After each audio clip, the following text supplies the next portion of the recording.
Bismillahirrahmanirrahim. Assalamualaikum warahmatullahi taala wabarakatuh. Salam bahagia, salam pencerahan. Apa khabar saudara? Saya mendoakan agar anda semua sihat walafiat. Saudara Fuwi, terima kasih hadir. Orang pertama hadir pada malam ini adalah saudara Fuwi. Saudara Muttalib Meknun, terima kasih.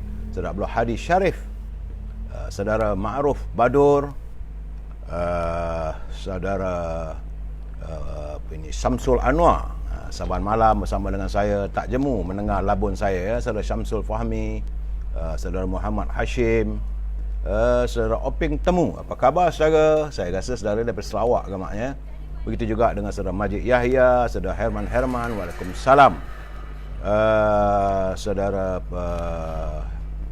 alias Razalia, Azali Kasim, Yati Muar. Ini orang Muar kot Yati ni ya. Orang Muar ni tentulah sedapnya makan asam pedas Muar. Saudara.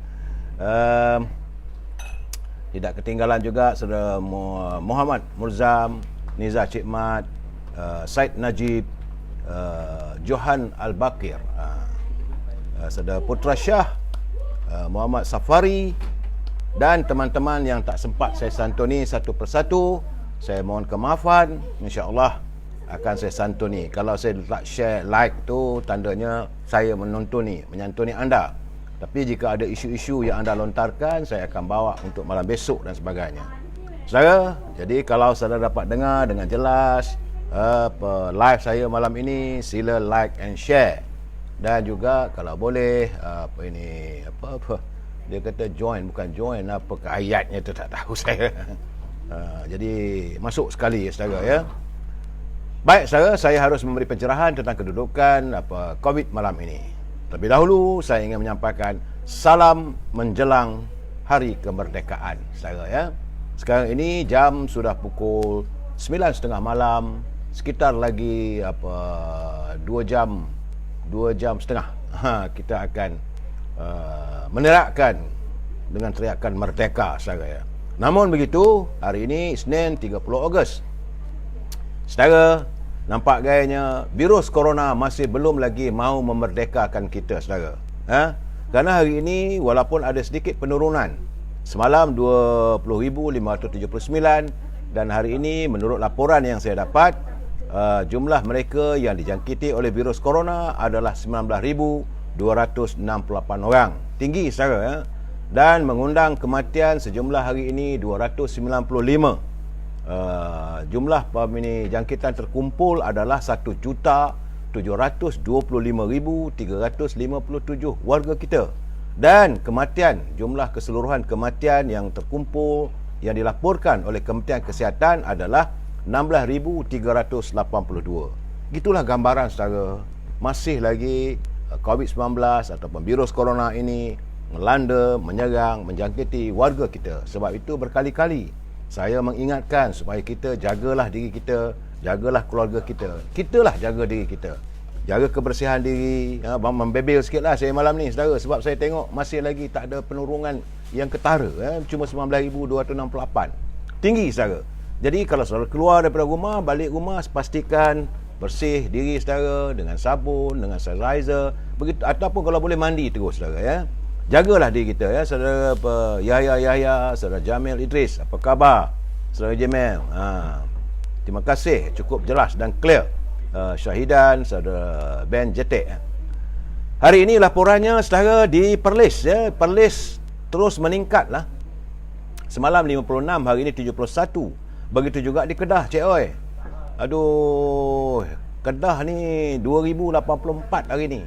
Semalam 1,755. Begitu juga di Pulau Pinang, tak ceroy. Memang tak ceroy, Mami. Combi. Semalam 1,378, hari ini 1,780 warga yang dijangkiti oleh virus corona di Pulau Pinang. Di Perak, aduh hai. Susut sedikit tapi tak banyak mana Yop. Jadi harap-haraplah supaya EBIT Wan Lebor menjerit, mungkinlah turun sikit ya. Sebab semalam 1,208, hari ini 1,144 warga di Perak yang dijangkiti oleh virus corona. Alhamdulillah di Selangor nampak gayanya penurunannya begitu ketara. Dua hari lepas 5,814, semalam 4,591 dan hari ini 3,567. Alhamdulillah, kita sama-sama berdoa agar virus corona ini terusir daripada Lembah Kelang. Di wilayah Persekutuan juga ada penurunan. Dua hari lepas 1,111, malam 680, hari ini 672. Jadi di Lembah Kelang merekodkan jumlah keseluruhan yang bersekitar lebih kurang dalam 4,100 orang yang dijangkiti, dan jumlah keseluruhannya di Lembah Kelang, saudara, sudah 721,000 warga Lembah Kelang yang dijangkiti oleh virus corona. Di Putrajaya susut, semalam 48, hari ini 41. Begitu juga di Negeri Sembilan, alhamdulillah terus susut. Sebab semalam 345, hari ini 329. Begitu juga di Melaka. Melaka semalam 636, berdebar juga yuk. Sebab sebelum tu 269, dia melonjak pada 636. Tapi hari ini 395. Di Johor lah yang agak merusahkan kita. Jadi susah hati saya tengok Johor ni. Sebab dia masih terus meningkat, saudara. Daripada 1,852 kepada angka 2,265. Johor ni tinggi. Jadi warga Johor berhati-hati, jaga kebersihan, lakukan penjarakan sosial. Kalau tiada keperluan, tak payah keluar rumah. Di Pahang nampaknya sedikit susut daripada 839 kepada 788. Begitu juga di Terengganu, alhamdulillah nampaknya susut balik. Semalam 789, hari ini 544. Saudara Rashid, saudara Alan Haji Din, terima kasih. Merdeka yang ke-464, saudara Ismaun, apa khabar saudara? Orang besut. Di Terengganu 544, saudara Ismaun. Di Kelantan ni yang agaknya nampak masih lagi berlegar pada ribuan. Sebab semalam 1,316, hari ini 1,308. Tak banyak pun, cuma 8 orang aja kurang ni saudara. Masih 1,308. Cik, Mek, sains-sains belaka, jagalah kebersihan ya. Di Sabah ada sedikit turun tapi masih 2,000. Semalam 2,578, hari ini 2,310. Dan di Labuan kekal 2 orang saja jangkitan. Begitu juga di Sarawak juga ada sedikit susut, iaitu daripada 2,522 kepada 2,028 orang. Itulah laporan yang dapat saya laporkan bahawa sehingga bulan ini, Ogos ya saudara, tanggal 30 Ogos, malam kemerdekaan, jumlah warga kita yang dijangkiti oleh virus corona adalah 612,085 orang untuk bulan Ogos. Bulan lalu iaitu bulan Julai 361,253. Retinya sampai 31 bulan tu berganda, 2 kali ganda lah. Ya saudara. Baik, dalam keadaan begini saya ingin memberi perkabaran sedih bahawa hari ini saya kehilangan lagi seorang sahabat, iaitu yang Allahyarham Datuk Idris Tulis, teman seperjuangan yang sama-sama kami menulis dan membicarakan permasalahan negara, permasalahan warga kita. Datuk Idris Tulis, beliau pernah menerbitkan akhbar dan tajam tulisannya kita kehilangan seorang lagi warga insan dalam dunia penulisan, dunia penerbitan, iaitu Allahyarham Datuk Idris Tulis. Begitu juga di Sabah, kehilangan wiranya, kehilangan terajuk utamanya dulu, iaitu mantan Tuan Yang Utama Tun Sakaran Dandai, juga tewas dengan kesan jangkitan COVID-19 malam tadi. Jadi akhirnya kita kehilangan 2 pejuang. Marilah kita sedekahkan surah Al-Fatihah kepada kedua-dua mereka. Semoga Allah mengampunkan segala dosa-dosanya dan menempatkan kedua mereka di kalangan orang-orang yang dikasihi. Al-Fatihah. A'udzubillahi minasyaitonirrajim. Bismillahirrahmanirrahim. Alhamdulillahirabbil alamin. Arrahmanirrahim. Maliki yaumiddin. Iyyaka na'budu wa iyyaka nasta'in. Ihdinas siratal mustaqim. Siratal ladzina an'amta 'alaihim ghairil maghdubi 'alaihim waladdallin. Amin. Semoga rohnya ditempatkan ya. Cuman Datuk duduk atas pelamin ke? Saja ambil berkat. Saudara, hari ini anak saya ini mendirikan melangsungkan pernikahannya, tapi tak boleh nak buat jemputan saudara. Penjarakan sosial, kesan COVID-19, maka buatlah seadanya. Saudara, kita pergi sedikit tazkirah pendek saudara ya. Iaitu tentang bagaimana kita ni sebenarnya kena insaf saya. Kerana barang siapa yang membiasakan dirinya dalam melewatkan ataupun menangguhkan solat, maka dia akan tertangguh dalam semua urusan hidupnya saudara. Soal perkahwinannya ke, kerjayanya, zuriatnya, kesihatan, kesempurnaan dan taufik daripada Allah SWT. Jadi kerana itu jangan sesekali kita membiasakan diri kita untuk melewatkan solat kita. Kerana Hasan Al-Basri berkata bahawa jika kamu merendahkan nilai solat, apakah lagi yang memberikan kemuliaan kepada kamu? Apalagi kemuliaan yang ada pada kita kalau kita mengurangkan ataupun melewatkan nilai solat. Ya saudara, sebagaimana nilai solat kamu, begitulah juga nilai hidup kamu. Tidakkah kamu tahu bahawa solat digandingkan dengan al-falah, iaitu kejayaan. Jadi mana mungkin Allah memberikan kamu taufik sedangkan kamu tidak menyahut panggilannya. Jadi kerana itu bersamalah kita berdoa, ya Allah, jadikanlah kami hamba-Mu yang setia melaksanakan setiap suruhan-Mu. Saudara, jangan lupa solat. Inilah yang ada pada kita, amalan kita sebelum kita berangkat ke dunia yang lebih abadi. Jadi malam ini Mutiara Kata kiriman sahabat saya, saudara Cikgu Ibil, katanya petikan daripada seorang sastrawan barat. Dia kata sifat mementingkan diri sendiri adalah kutukan terhebat bagi bangsa manusia. Jadi kalau kita mementingkan diri kita, itu merupakan kutukan terhebat. Itu kata daripada Gladstone. Jadi jangan kita sentiasa mementingkan diri kita. Ingatlah santunia teman-teman yang lain supaya kita dapat menjadi insan yang mulia saudara ya. Saudara Mat Sa'ban, saudara Tang Nahar. Tang Nahar ke Kang Nahar ni? Ya, saudara Mat Arif, ini dalam Instagram saudara. Wandeta Van, Mat Tenang, saudara Mustafa Hamid, saudara Jejot, Faridah, Cik Zainuddin, Nuha, Zainal. Terima kasih saudara Zainal Ishak. InsyaAllah doakanlah agar anak saya itu kekal jodohnya dan mendapat keluarga dan menjadi calon ibu bapa yang mulia kepada mereka ya saudara. Saya minta maaf saudara, saya tak dapat mengundang saudara. Hasrat hati kalau boleh ingatkan pernikahan anak saya ni, perkahwinan anak saya nak buat ramai-ramai datang. Tapi COVID menghalang kita saudara ya. Baik saudara,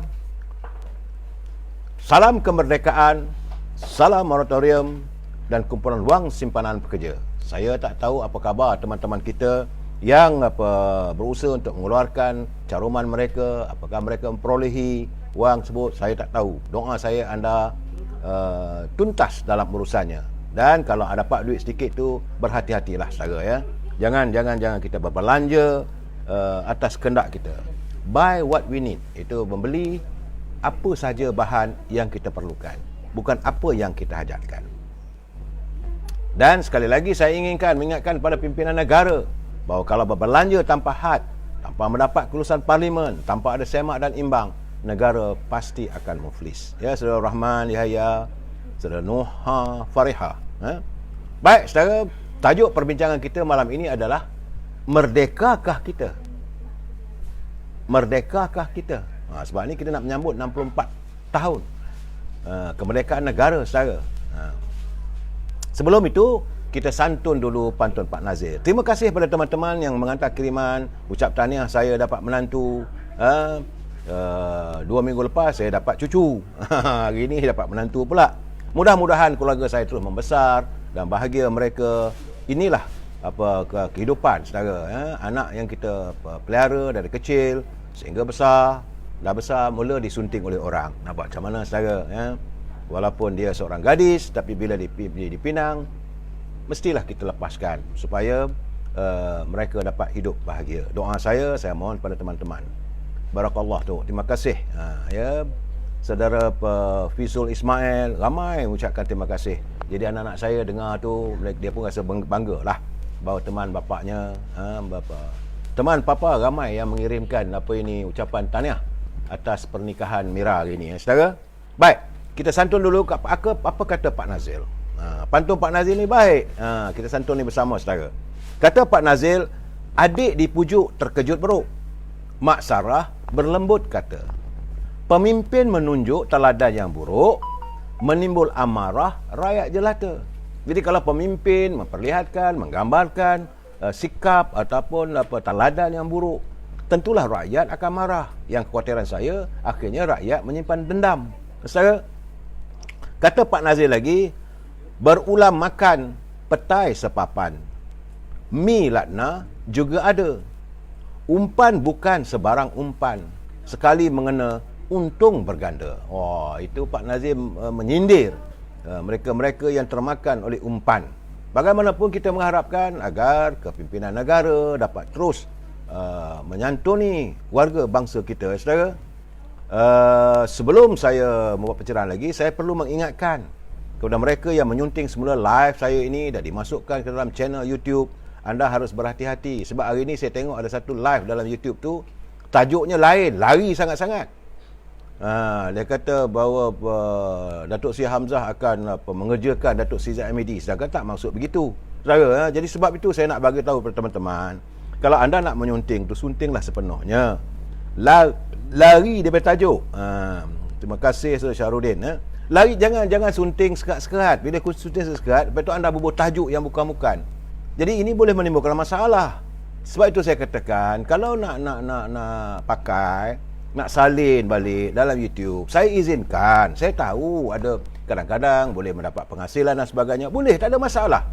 Sama-samalah cari rezeki, tak ada masalah, saudara. Tetapi jangan menimbulkan permasalahan apabila anda menyunting. Pendek-pendek, suntingnya 10 minit atau 7 minit. Maksudnya lari sangat-sangat. Kurang bubuh tajuk yang bukan-bukan pula tu. Saya ketawa je lah, itu yang saya dapat lakukan. Kerana saya tidak ada kemampuan untuk menyekat atau menyemak dan sebagainya. Sebab itu saya katakan bahawa siapa yang melakukan suntingan ini, maka anda harus bertanggungjawab atas setiap kesan daripada suntingan anda ataupun komen daripada pelayar yang mendengar dalam YouTube, dalam Instagram dan apa juga suntingan anda. Saudara, perlu saya jelaskan ini bahawa saya pencerahan politik. Dan tentulah bila dalam pencerahan politik ni sebagai orang UMNO, saya akan mempertahankan parti saya. Sebab itu bila orang kata saya ni UMNO totok, okey. Kalau orang kata saya ni U-turn kerana mempertahankan UMNO, okey. Saya tidak akan mengkhianati parti saya. Saya tahu ada teman-teman dari parti lain. Saya cuba berusaha untuk menyantuni, untuk berlapang dada supaya kita dapat mengamalkan satu politik matang. Jadi anda dengan fikiran anda, dengan parti anda, tak ada masalah pada saya. Tidak ada terniat pada saya untuk memburuk-burukkan parti anda. Tak ada terniat langsung. Sebagaimana sabda junjungan Rasulullah, dia tak suka kalau kita mengutuk agama lain. Jadi kalau kita kutuk agama lain, nanti dikhawatiri penganut agama itu akan mengutuk agama kita. Dia tak selesai masalah. Ingat saudara, satu jari kita tunding pada orang, 3 jari kena pada kita. Sebab itu saya hanya sekadar memberi pencerahan mengikut pengetahuan saya. Saudara, dan hari ini saudara, bermulalah sebab dah terlangsailah sudah upacara angkat sumpah, iaitu seramai 38 orang menteri, dah 31 menteri dan 37 timbalan menteri. Kerana seorang itu Yang Berhormat Saudara ini Muhammad Alamin, ahli parlimen daripada Kimanis, beliau disahkan ada positif jangkitan virus corona. Jadi dia melakukan kuarantin diri di Sabah. Begitu juga Yang Berhormat Yang Amat Berhormat Perdana Menteri. Jadi bagi saya tak seronok lah, tapi nak buat macam mana kalau itu takdirnya, ya saudara. Bila Yang Amat Berhormat Perdana Menteri juga tak dapat hadir. Kerana Yang Berhormat Perdana Menteri juga dikesan kontaknya mengalami positif COVID-19. Bukan Perdana Menteri, tapi kontaknya, orang yang bersama beliau, orang yang berdekatan dengan Yang Berhormat Perdana Menteri dikesan positif COVID-19, maka beliau melakukan kuarantin dirinya di rumah dan tidak hadir pada upacara majlis akad sumpah. Cuma permasalahan saya lihat dari perkiriman gambar yang tular dalam semalam dan hari ini, iaitu seorang menteri Yang Berhormat Datuk Syahidan Kasim juga bersama dengan Perdana Menteri semalam. Jadi apakah beliau bebas daripada kontak rapat ini? Kenapa sepatutnya beliau tak perlulah hadir? Kerana kalau beliau hadir, seandainya ada konteks positif COVID itu, maka ini boleh menularkan COVID-19 ini di kalangan istana dan pada tuanku bila dia nak ambil surat buat tikah dan sebagainya. Kita mengharapkan beliau tidak ada positif virus corona dan bebas daripada itu, dan teman-teman yang mengangkat sumpah hari ini tidak ada jangkitan. Mudah-mudahan saya mengharapkan kalau menteri pula sakit macam mana nak buat kerja. Besok adalah hari perayaan kita menyambut kemerdekaan. Saya difahamkan daripada pejabat Perdana Menteri mengatakan bahawa yang berhormat Perdana Menteri juga akan memeriksa barisan besok hanya melalui maya. Artinya beliau duduk di rumah tengok melalui sidang media sajalah. Dan saya harapkan bahawa dalam keadaan begini, suka tak suka, life goes on, show must go on. Jadi kita mengharapkan negara kita mungkin lebih prosperous, lebih bahagia, saudara.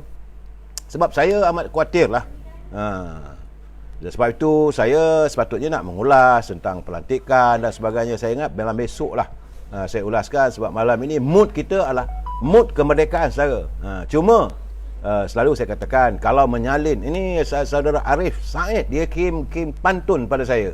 Perlu saya baca juga, cantik pantunnya tu. Kata saudara Arif Said, kalau menyalin dengan sempurna, suratnya bersih, halamannya terang. Kalau memimpin dengan bijaksana, rakyatnya kasih, Tuhan pun sayang. Ini pantun ini kita tujukan pada pemimpin-pemimpin kita, saudara. Supaya mereka tahu kalau mereka memimpin dengan bijaksana, maka rakyat kasih dan Tuhan pun sayang. Jadikanlah ini sebagai iktibar, jadikanlah ini harapan daripada saudara Arif Said yang sempat menghantar kiriman kepada saya. Saya ambil celupan itu, masukkan dalam live saya malam ini. Dan cuma satu benda yang tak seronoknya apabila ini lebay daripada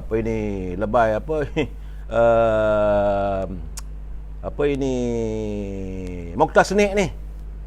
Dia dulu adalah sebagai penasihat kepada Perdana Menteri yang jaga haiwan agama itu. Sekarang mungkin tak ada dilantik apa semua, dia mengeluarkan kenyataan yang agak tak baik lah.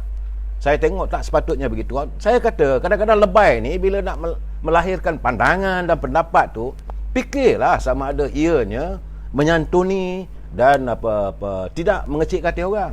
Bila tajuknya tu terkejut saya. Bila Mokhtar Senik mengatakan ramai orang gila punca saiz kabinet jadi besar. Jadi kenapa tuduh begitu? Kenapa anda tidak menuduh kerajaan yang lalu?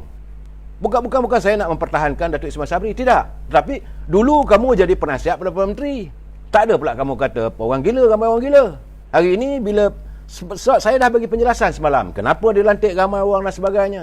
Sebab beliau sebagai ahli jawatankuasa Dewan Ulama. Jadi Mokhtar Senik ni dia kata saiz kabinet XXL yang ditajui oleh Datuk Ismail Sabri perlu ramai kerana ramai orang gila negara ni. Memanglah orang politik semua gila kuasa lah, saya tak nafikan. Siapa saja termasuklah kamu pun Mokhtar Senik. Tapi bila kamu kata ramai orang gila, itu satu benda tak baik lah. Sebab saya kata kadang-kadang lebay-lebay ni mengeluar kenyataan, carilah kenyataan yang menyantuni orang. Dia tidak menghuraikan pula orang gila yang mana-mana, siapa. Jadi katanya tak payah heranlah di negara lain tu tak ramai orang gila, sebab itu tak perlu ramai ahli kabinet. Ini kenyataan beliau yang keluar dalam My Gemilang. Jadi bagi saya lah, secara peribadi memang saya tak bersetuju pembentukan kabinet yang ada. Tetapi dah jadi begitu, kena terimalah, kita rakyat, warga cinta damai.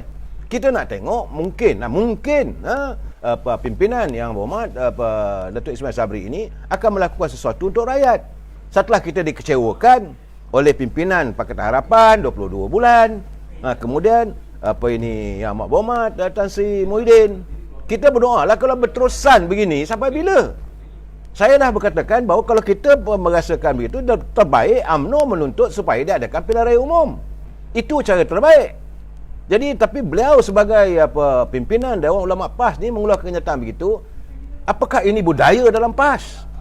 Kalau tak betul aja orang ni yang tak sesuai dengan pandangannya, tak sesuai dengan cita rasanya, mulalah keluar kenyataan bagai anjing tersepit lah, beruk lah, membinatangkan manusia, dan hari ini menggilakan orang pula.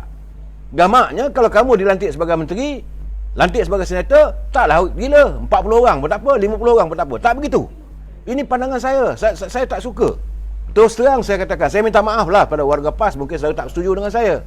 Saya bukan nak menyelar parti anda, tapi saya menyela pimpinan anda. Ini yang saya katakan lebay-lebay kepiah songet ni. Saya tak berminat. Baik saudara, baik kita membicarakan tentang soal merdekakah kita. Bagaimanapun, saya dapat kiriman satu puisi pendek daripada saudara Husni Abdul Latif. Elok kita hayati satu persatu curipan beliau. Dia mengatakan tajuknya adalah Dodoi si Dodoi. Ada leluconnya, ada kebenarannya juga saudara. Cuba hayati. Saya cuba untuk mengulas sedikit demi sedikit maksudnya. Kata saudara Husni Abdul Latif, Dodoi si on. Mana Datuk On dulu. Serumpun bangun. Jadi semua orang Melayu bangun untuk menentang Melayu Union. Dodoi si on. Kemudian Dodoi Pak Tengku bersatu Melayu. Raja merestui. Jadi bila Tengku Abdul Rahman hadir menggantikan Datuk On, maka orang Melayu bersatu, raja-raja Melayu merestui dan merdeka tanah airku. Itu kata saudara Husni Abdul Latif. Dodoi anak Tok Husin, iaitu Allahyarham Tun Razak. Allahyarham Tun Razak adalah Datuk Tun Abdul Razak bin Datuk Husin. Jadi Dodoi anak Tok Husin yang di sawah dah ke ladang, terang hutan ditebang, Melayu dah boleh bergendang. Jadi bila pimpinan Allahyarham Tun Razak yang mana ke sawah, pergi ke ladang apa semua, jangan lupa saudara waktu itu ada siri drama radio, siri Kebun Pak Awang. Mari kita ke ladang, hoi. Jangan lupa, zaman saya lah dulu saudara ya. Jadi itu zaman Tun Razak, maka hutan ditebang, ada felda dan sebagainya. Kemudian ganti Tun Razak, Dodoi anak Sin On, iaitu Tun Sin On. Berpadu semua malaun, membangun santun, menyusun ampun. Jadi sebab itu Tun Sin On mewujudkan Muhibah. Kemudian Dodoi anak Cikgu Mat. Anak Cikgu Mat ni kerana Tun Dr. Mahathir bin cikgu, bapa dia cikgu Mat Kerala lah tu saudara ya. Dodoi anak Cikgu Mat sedunia ni nantu dia cucu anak saya yang mau kahwin. Yalah, saya melepaskan beliau. Dodoi anak Cikgu Mat sedunia kagum melopong. Wuyung dah pecah, sagu dicicah, ramai pula yang melatah. Di zaman Tun Dr. Mahathir sedunia saudara kita membangun dan sebagainya. Dan beliau mengamalkan dasar pandang ke timur dan sebagainya. Look is policy ya, sedunia melopong katanya. Kemudian Dodoi Sidolah, modal insan dijarah, yang mahal tidak pula murah, sekampung resah antah jelatah. Jadi itu ini era Pak Lah. Kemudian Dodoi anak Pak Razak, iaitu Datuk Seri Najib. Dodoi anak Pak Razak. Melayu berarak bersorak, meningkah gendang palu semarak, bertabur dadak dicicip katak. Kemudian anak Cikgu Mat kembali berdodoi, berwayang kulit Mak Yung sengit, bagi bagai tok selampit tergigit hempedu pahit. Dodoi anak Lebay Yasin konon membela umah, Covid melanda tanpa lelah, yang bisu dah pandai berhelah, titah raja disanggah, sekampung menyampah. Dodoi Bang Mael bukan ke hulu, tidak juga ke hilir, ke sana ke sini mundar dan mandir, bagai Pak Pandir, menangguk tetapi bukan berlaga ayam, menangguk berudu, katak dan tak pandai menyelam, hatta bahtera keramat dah hampir tenggelam. Balai bukan lagi tempat mengadu, tapi tempat bertikam lidah. Itu nukilan dia pakai nama Laksmana tak dijulang. Saudara, jadi beliau menggambarkan suasana daripada zaman Datuk On satu persatu. Terima kasih saudara Husni Abdul Latif untuk menghiburkan kita tentang keadaan sekarang ni saudara. Bagaimanapun saudara, sebelum saya memberi pencerahan lagi, yang agak merunsingkan saya apabila kiriman daripada saudara Jamil Amin. Semalam dia batal kiriman berhubung dengan program My Malaysia Second Home, iaitu Malaysia ini rumah keduaku. Jadi hari ini sempena kita nak sambut kemerdekaan, saya melihat bahawa seandainya MM2H ataupun My Malaysian Second Home ini gagal, sebab sewaktu MM2H ni negara berhasil menjana sekitar 40 bilion ringgit saudara. Kerana syarat mereka yang duduk di Malaysia ini, yang menyewa kondominium dan sebagainya, mereka mesti membawa wang tunai dan berbelanja di negara kita ini. Tapi kalau sekitar 58,000 dijangka akan terkesan dan mereka tidak lagi mahu untuk berada memilih negara kita ini sebagai second Malaysia home, kita akan mengalami kurangan pendapatan lebih daripada 40 bilion saudara. Dalam keadaan begitu, saya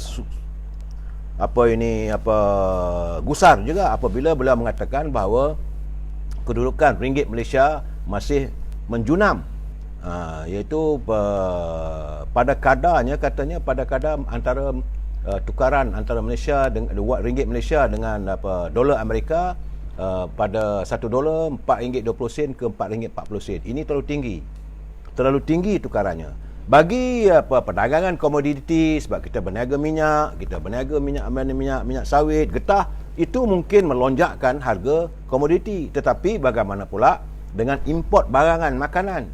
Kekhawatiran saya kalau tukarannya, sebab kita mengimport segala makanan kita ni 90% adalah import. Kita import beras, kita import tepung, yang selalu saya katakan, kita import gula, kita import kepelbagaian makanan, segala rempah ratus. Dan bila kita import dari negara luar, kita menggunakan dolar Amerika sebagai tukaran mata wangnya.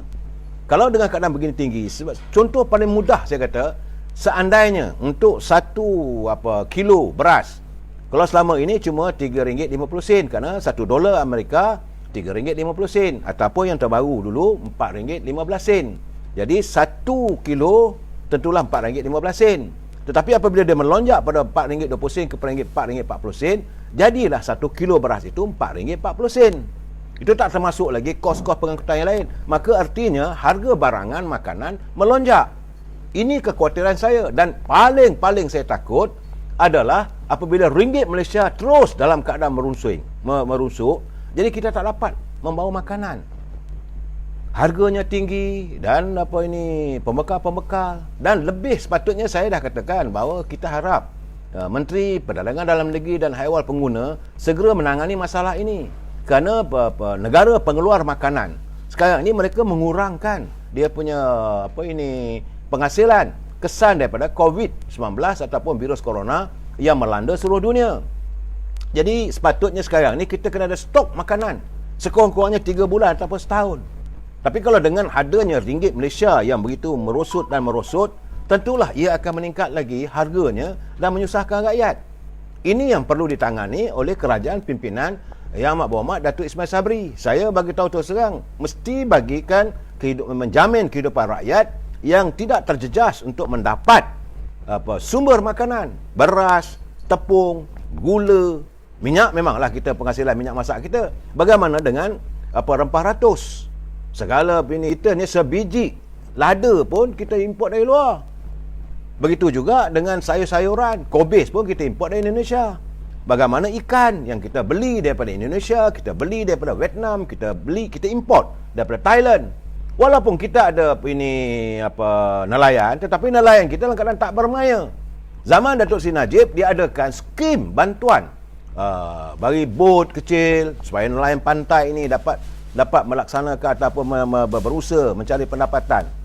Saudara B. Hafiz buat sendiri. Nak buat sendiri macam mana Saudara B. Hafiz? Dalam keadaan tenat sekarang ni. Nelayan sendiri nak pergi ke laut, dia menggunakan enjin. Jadi minyak naik. Bila harga diesel naik, harga petrol naik. Sebab itu dulu zaman Datuk Seri Najib ada subsidi minyak untuk nelayan. Begitu juga untuk nelayan laut luas, laut dalam dan sebagainya. Saya tak tahu apa programnya. Jadi Kementerian Pertanian dan Makanan sekarang ini Ronald Kaindi, beliau harus memikirkan supaya mengurangkan import dan menggalakkan para nelayan kita mencari penghasilan lebih baik. Begitu juga peternakan daging ayam, peternakan kambing, daging dan sebagainya yang kita import, nilainya bukan sedikit saudara, berbilion. Jadi Menteri Perdagangan Dalam Negeri dan Haiwan Pengguna wajar duduk bersama dengan Menteri Pertanian dan Makanan. Pastikan cukup makanan. Kekhawatiran saya ini akan berlaku dengan keadaan dolar Amerika yang begini. Yes, terima kasih Saudara Jamil Bidin yang menghantar kiriman pada saya. Sebab dia mengatakan bahawa sekarang ni kalaulah diteruskan Kabarnya daripada bulan 11 bulan Ogos yang lalu, bahawa kerajaan telah pun memutuskan bahawa mereka-mereka yang datang ke negara kita ni memilih Malaysia sebagai program My Second Home ini, dia mesti dikenakan visanya RM500 daripada RM90, naik tinggi. Kemudian wang dalam bank mesti tinggi.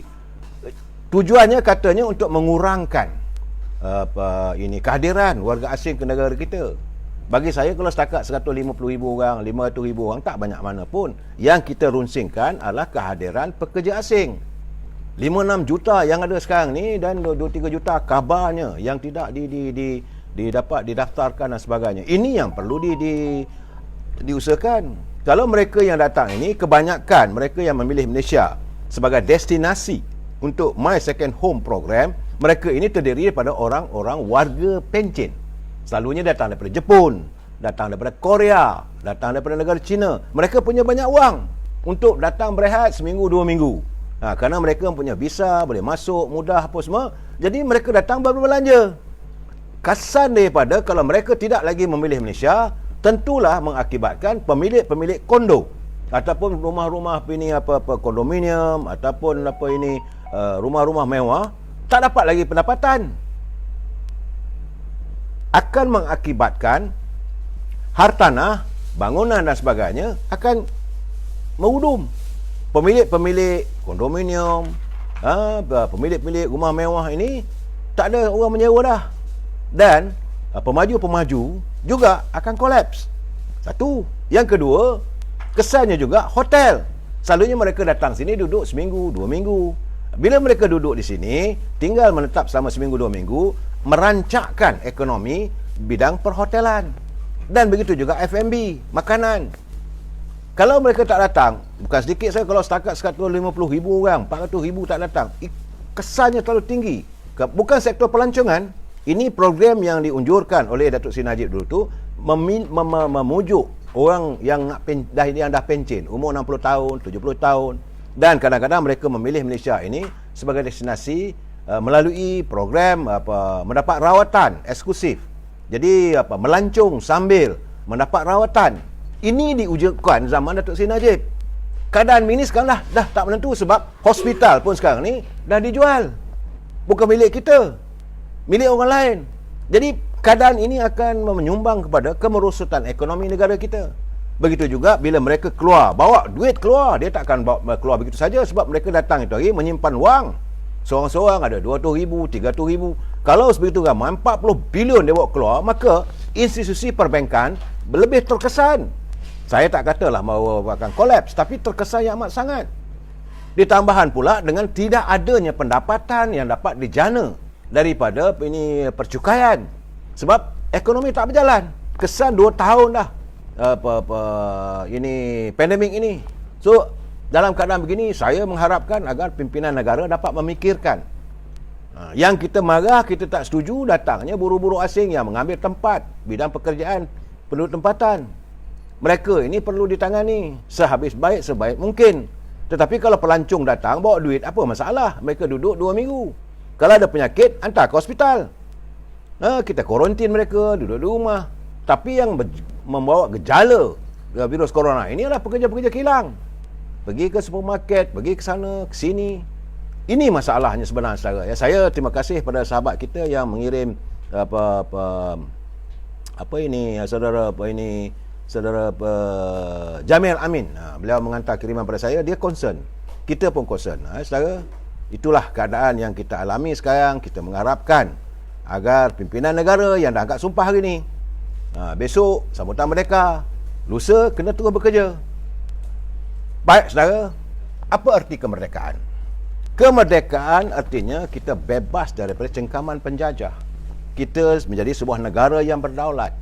Kita tidak lagi duduk di bawah telunjuk kuasa asing. Kita merdeka. Jadi bila kita merdeka, kita boleh melaksanakan apa saja ikut acuan kita. Sebab dulu selama hampir 500 tahun, sejak daripada tahun 1511, sejak jatuhnya Empire Melayu Melaka, sehinggalah tahun 1957 apabila kita mencapai kemerdekaan. Selama itulah bangsa kita dilihat terlalu hina. Paling tinggi orang Melayu waktu itu cuma bekerja sebagai supir. pemandu kereta, ataupun penjaga kebun, tukang kebun. Yang perempuannya pula tukang masak, tukang kemas rumah, kepada tuan-tuan besar. Kita kalau jumpa orang putih kita panggil sir. Kalau perempuan tu tak mau dia gundik ke apa pun masih kita panggil ma'am. Tapi bila kita merdeka, kita sudah boleh berdiri sama tinggi, duduk sama rendah dengan mereka. Dan tidak lagi mereka melihat kita sebagai warga picisan. Kita ada maruah kita yang telah dibela hasil kemerdekaan. Saudara, negara kita mencapai kemerdekaan bukan secara bagaimana negara Indonesia. Di negara Indonesia mereka mencapai, ini saya nak bagi tahu pada generasi muda yang mungkin terlupa tentang sejarah, mungkin tak ada dalam catatan sejarah. Indonesia mencapai kemerdekaan dengan menggunakan bambu runcing. Pahlawan-pahlawan mereka yang dipimpin oleh Bung Karno menggunakan bambu runcing menghalau Belanda daripada bumi Indonesia. Tetapi pemimpin negara kita mengadakan rundingan.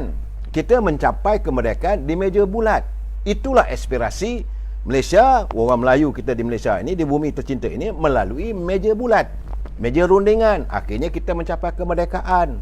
Punca asal-asalnya kita adalah apabila British mahu mewujudkan British military army ini, mereka nak mewujudkan ini Melayu Union.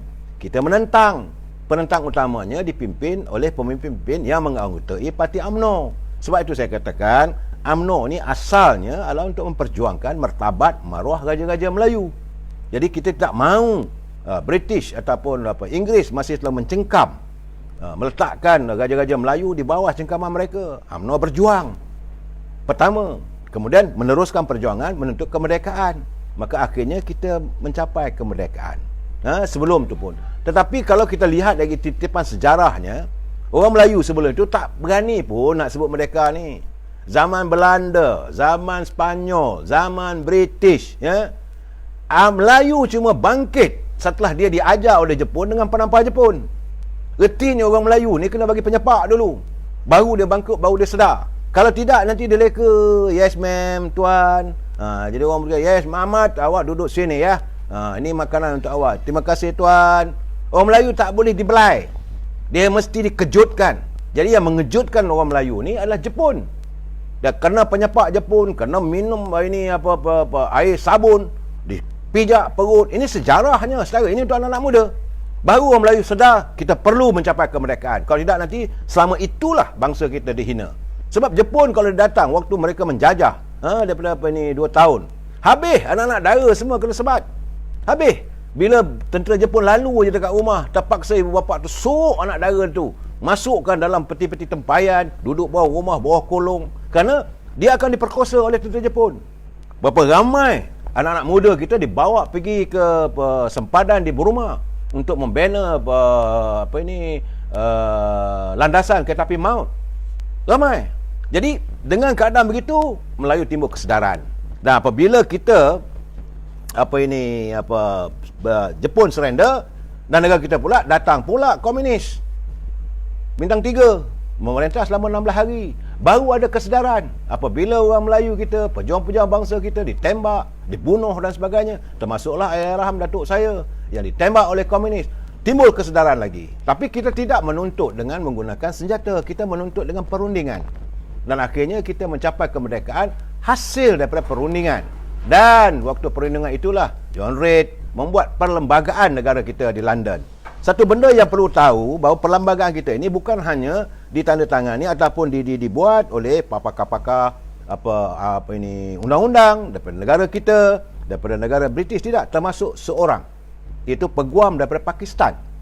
Peguam inilah, saya lupa namanya, yang mesti diletakkan agama Islam itu sebagai agama persekutuan. Kalau mungkin kalau dia tak adalah agamanya meletakkan agama Islam sebagai agama persekutuan. Ini gambarannya, saudara, saya menjelaskan, itulah tercapainya perlembagaan kita yang kita hormati sampai hari ini. Jadi kemerdekaan kita ini bukan kemerdekaan dengan kebencian, tetapi dengan perundingan. Setelah kita berjaya mencapai kemerdekaan, maka pimpinan negara mula sebab negara sekarang ni dah berada di tangan kita sendiri, maka kita membangunkan negara kita, membela maruah bangsa kita. Orang yang banyak bertanggungjawab dalam membela ataupun membangunkan negara kita ini Era ialah era Tengku Abdul Rahman. Kita mencapai kemerdekaan era Tengku Abdul Rahman. Setaga jangan lupa waktu almarhum Tengku Abdul Rahman berdiri di Stadium Merdeka. Sebab itu jangan kita usik Stadium Merdeka. Saya tidak bersetuju kalau ada pimpinan mau merubah Stadium Merdeka, mau dibangunkan dengan lain, tak boleh. Itu tempat sejarah kita, kena kenang itu. Waktu Tengku Abdul Rahman bersama dengan Duli Yang Maulwi Tuan Agong yang pertama masuk ke dalam bangunan stadium itu, diiringi oleh azan yang dilaungkan oleh mufti daripada Negeri Sembilan. Kerana waktu itu Agong yang pertama adalah Agong daripada Negeri Sembilan. Saat itulah Tengku Abdul Rahman dengan azannya, dengan doanya, yang dibacakan oleh mufti tersebut, maka dilaungkan kemerdekaan. Ini cerita kemerdekaan kita. Selepas merdeka, Tengku Abdul Rahman berusaha bersama dengan almarhum Tun Razak. Jangan lupa saudara, sebab itu saya kecewa jugalah kalau saya melihat anak-anak muda. Itu sejarah tu. Betul. Sejarah ini perlu kita tahu saudara. Mesti faham tentang sejarah kita ni. Tun Razak inilah yang menggembeling ekonomi negara melalui dasar ekonomi baru. Maka banyaklah hutang-hutang ini ditebas, maka diundang orang Melayu untuk memastikan warga bangsa Melayu ni ada hartanah. Itu untuk di kawasan luar bandar, wujudnya Felda. Dan di tengah kota raya Kuala Lumpur, saya kena ingat orang yang bertanggungjawab memberi warga bangsa Melayu hartanah adalah almarhum Datuk Harun Idris. Kebetulan waktu itu beliau adalah Menteri Besar Selangor.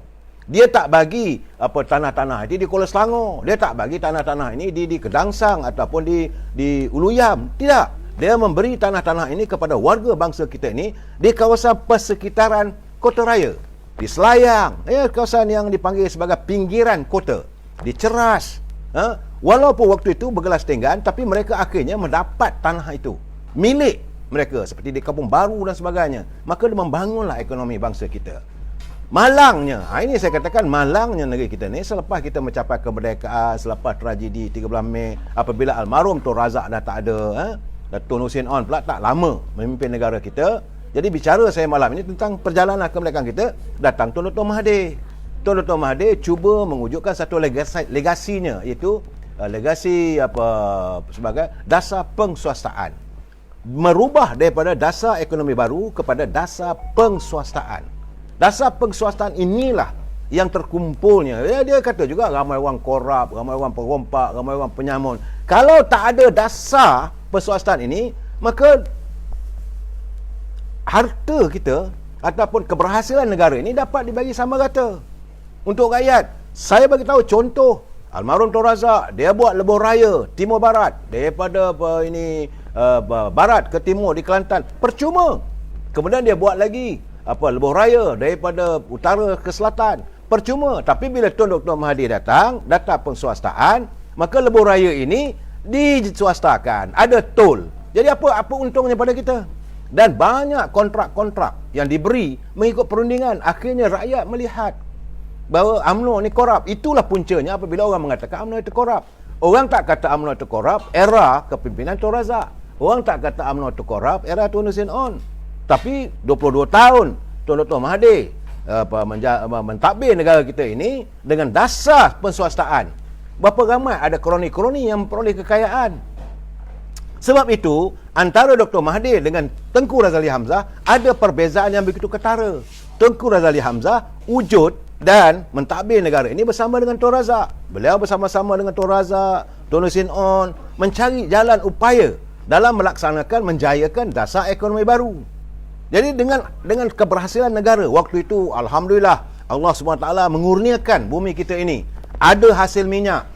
Kemudian getah kita. Kemudian bersama itu juga adanya timah dan sebagainya. Jadi penghasilan negara begitu tinggi yang berhormat Tengku Razali Hamzah berusaha untuk memasarkan ke seluruh dunia. Dan kita waktu itu berhadapan dengan masalah paling besar, itu dengan komunis. Insurgency dengan komunis. Yang berhormat Maulwi Tengku Abdul Rahman pun tidak mampu untuk menyelesaikan masalah. Walaupun dia berunding dengan Chen Ping di Baling. Chen Ping masih berkeras juga. Tapi Tengku Abdul Rahman gentleman. Dia tak tangkap waktu itu, dia lepaskan balik masuk hutan. Dan bila keadaan begitu, Tun Razak dengan Tengku Razali Hamzah, dia kata macam mana nak buat? Kerana komunis ini orang mengatakan dengan China. Maka Tengku Razali bersama dengan kumpulan Dewan Perniagaan Melayu melawat China. Sedangkan waktu itu kita tidak ada hubungan dengan negara China. Bila Tengku Razali Hamzah pergi ke China, antara barang yang nak jual waktu itu sebab kita sedang membangunkan ini penghasilan ladang kelapa sawit. Jadi Chow Enlai bersetuju untuk membeli seluruh hasil daripada minyak kelapa sawit. Begitu juga dengan minyak Petronas dan sebagainya. Itulah menjana ekonomi kita. Dan yang tersembunyinya adalah apabila beliau berjumpa dengan pimpinan tertinggi China mengatakan kita kena selesaikan masalah komunis di Malaysia ini. China kata mereka bukan komunis daripada China. Itulah hasilnya, akhirnya komunis pun surrender bila China tidak memperakui mereka adalah komunis daripada China. Ini kini saudara kena ingat jasa-jasa pemimpin terdahulu. Jangan kita terus nak buat kata ini orang tua tak boleh guna dan tak boleh saudara. Yang mau mula Tengku Razali dia ada acuannya. Jadi dia tidak bersama dengan Dr. Mahathir kerana Dr. Mahathir dengan penswastaan. Tengku Razali dengan dasar ekonomi baru yang menjana ekonomi untuk supaya rakyat dapat merasai kemakmuran. Negara ada hasil minyak, negara ada hasil getah, negara ada hasil kelapa sawit. Sepatutnya, dan negara kita bukan ramai pun. Tak ramai rakyat negara ini. Dan apabila era ini di bawah kepimpinan Datuk Seri Najib, beliau meneruskan legasi Allahyarham bapanya untuk memakmurkan negara supaya rakyat dapat rasa. Sebab itu dalam perjanjian kita dalam perlembagaan ada menyebut tentang hak keistimewaan orang Melayu. Antaranya adalah untuk mendapatkan beasiswa. Kerana tuntutan rakyat terlalu ramai yang perlu dibiayai persekolahannya, biayai pendidikannya, dicari upaya. Itulah wujudnya PTPTN. Tabung ni. Tetapi PTPN ini kena ingat, ia bukan hanya hutang semata-mata, tidak. Bagi mereka yang tidak mencapai kelas yang boleh diiktiraf sebagai beasiswa, mana kita pinjam dibayarlah. Tetapi kalau dia punya result pendidikannya baik, maka pinjaman itu ditukar kepada beasiswa, dia tak perlu bayar balik. Inilah unjuran yang dilakukan oleh pimpinan terdahulu. Tapi orang yang tengok bahawa dasar ekonomi baru ini cuba digembeling balik, maka dituduh macam-macam, mesti dijatuhkan kerana hendak mewujudkan balik dasar penguasaan. Dasar penguasaan inilah yang merosakkan nilai ekonomi kita, merosakkan mewujudkan korupsi, kronisme, adanya rundingan terus kontrak-kontrak. Kalau mengikut dasar ekonomi baru, tidak. You mesti masuk bertanding untuk mendapatkan kontrak tanpa ada sebarang prejudis ataupun pilih kasih. Itu dasar ekonomi baru. Sebab nak bagi rakyat berdiri sama tinggi, duduk sama rendah dengan semua kaum. Kek ekonomi ini mesti dikongsi.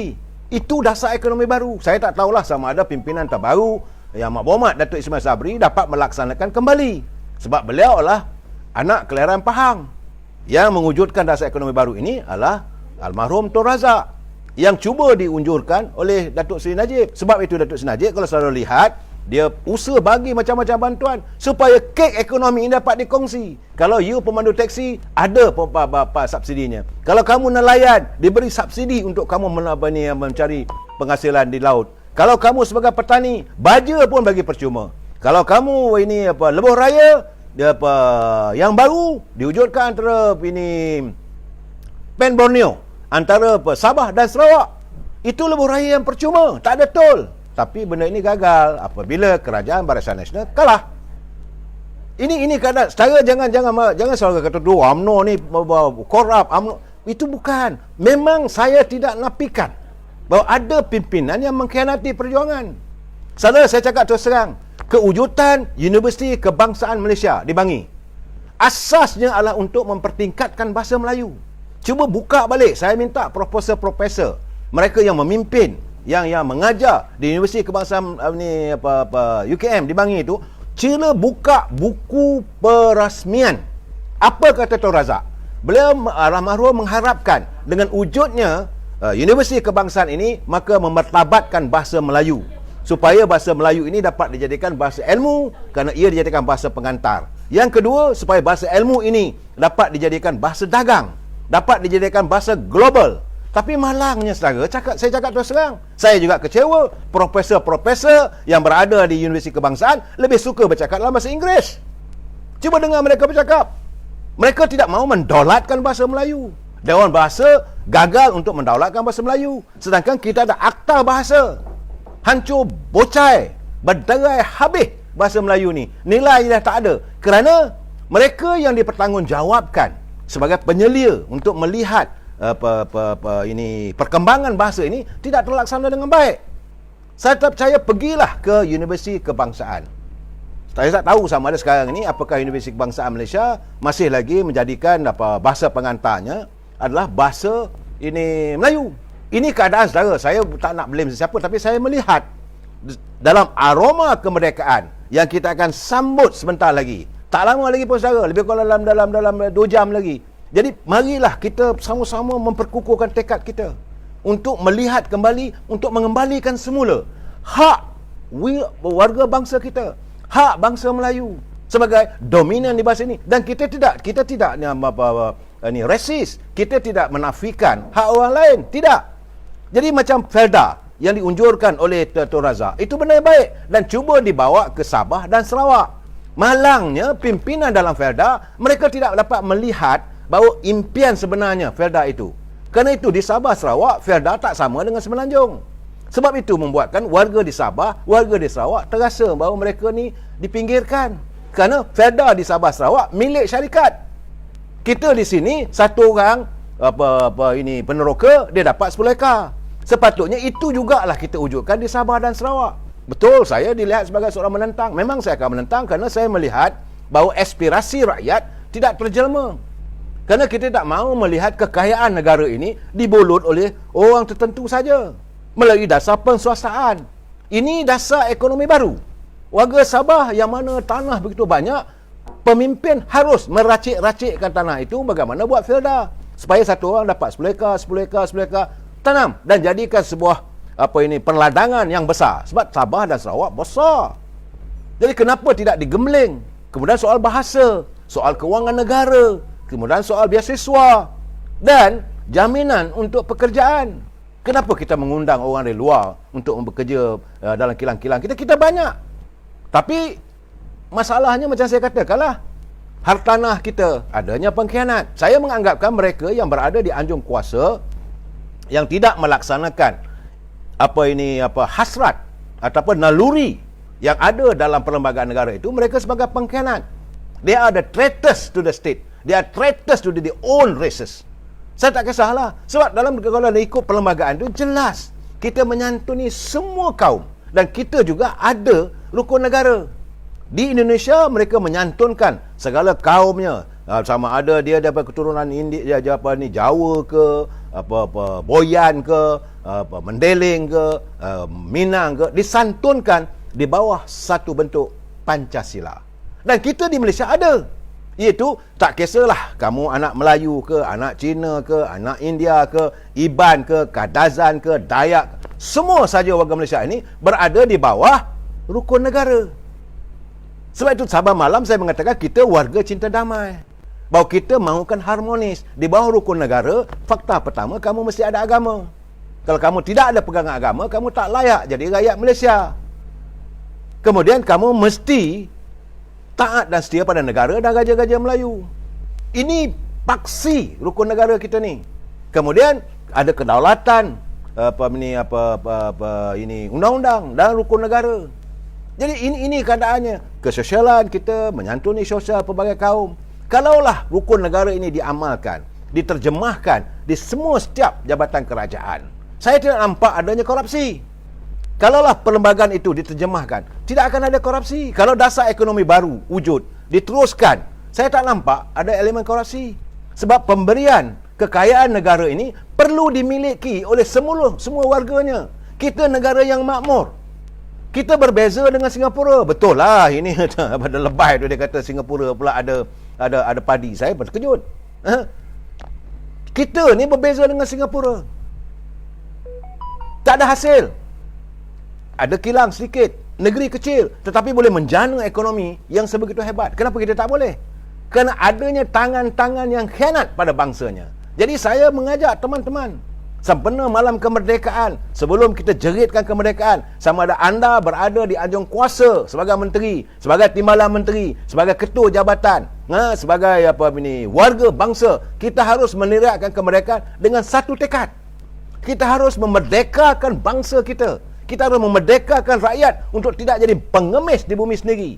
Ikut unjuran Datuk Arun, buat kawasan tanah, kawasan perumahan di pinggir kota raya supaya boleh rakyat kita duduk sama tinggi, duduk sama rendah, berdiri sama tinggi.